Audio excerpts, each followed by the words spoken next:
Арақ ішпеді. Арақ ішкен адамның денсаулығы мықты болмайды ғой. Міне, солардың Қазақстанда имам мас абалында уна айдаған үчүн кармалды.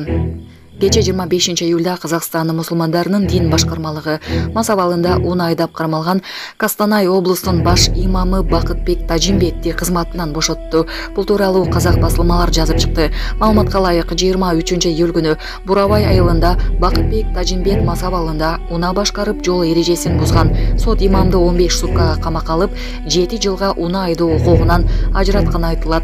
Мыйзамды жана диний кызматкерлердин этикасын одуну бузган адамдардын диний чөйрөдөн иштөөгө моралдык укугу жок.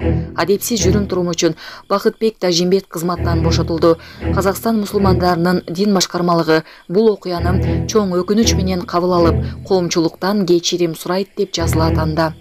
Сотто имам айыпты мойнуна албай, кымыз гана ичкенин айткан. Бирок экспертизанын жыйынтыгында анын алкоголдук ичимдик колдонгону аныкталган. Булак суперкежи. Арақ ішпеді. Арақ ішкен адамның денсаулығы мықты болмайды ғой. Көптөгөн мекендештер сыяктуу сиздин да көйгөйүңүз кирди чыктыбы? Биз жардам беребиз. Москвадан Казакстанга каттайбыз. Жолго чыгардан, чорнойдон текшерип, эч кандай маселе жаралбашта кепилдик беребиз. Без пересадка өзүбүз алып кирип чыгабыз. Биздин байланыш номерлер 8925 269 36 67 8901 715 39 42. Дастан Мырза жооп берет. Күнү-түнү чала бериңиздер. Ысык Көл облусунда 2024 жылдын 1-жарым жылдыгында 36 адам жол кырсыгынан көз жумду.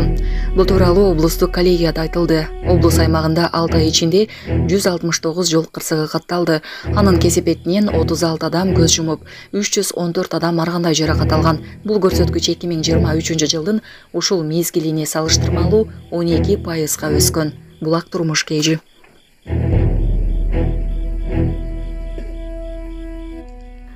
Сокулукта бычакталып кордолгон өспүрүм, милиция маалымат берди.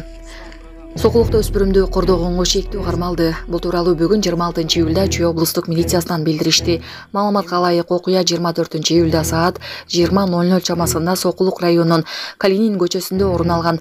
Милицияга жабырлануучу 16 жаштагы жарандын апасы 25 июлда кайрылган. Бул факт бейбаштык менен кылмыш иши козголгон. Ыкчам издөө иш-чараларынын жүрүшүндө 19 жаштагы жаран кармалып, убактылуу кармоочу жайга киргизилди. Соттук укуктук экспертизалар дайындалып, тергөө иштери уланууда. Эске салсак, буга чейин соц тармактарда өзүн принц деп атаган улам өспүрүмдү кордоп жаткан видео тараган. Ош шаарында шек жараткан батирлер текшерүүгө алынып, 16 кыз кармалды. Ош шаарында 11-12 июль күндөрү притон рейд өткөрүлдү. Маалыматка караганда, рейдтин максаты Ош шаарынын аймагында сойкулук менен алектенген кыз келиндерди табуу жана аларга карата профилактикалык иш-чараларды өткөрүү болуп саналат. Милиция кызматкерлери алдын ала алынган маалыматтарга ылайык шек жараткан батирлерди текшерүүгө алышты.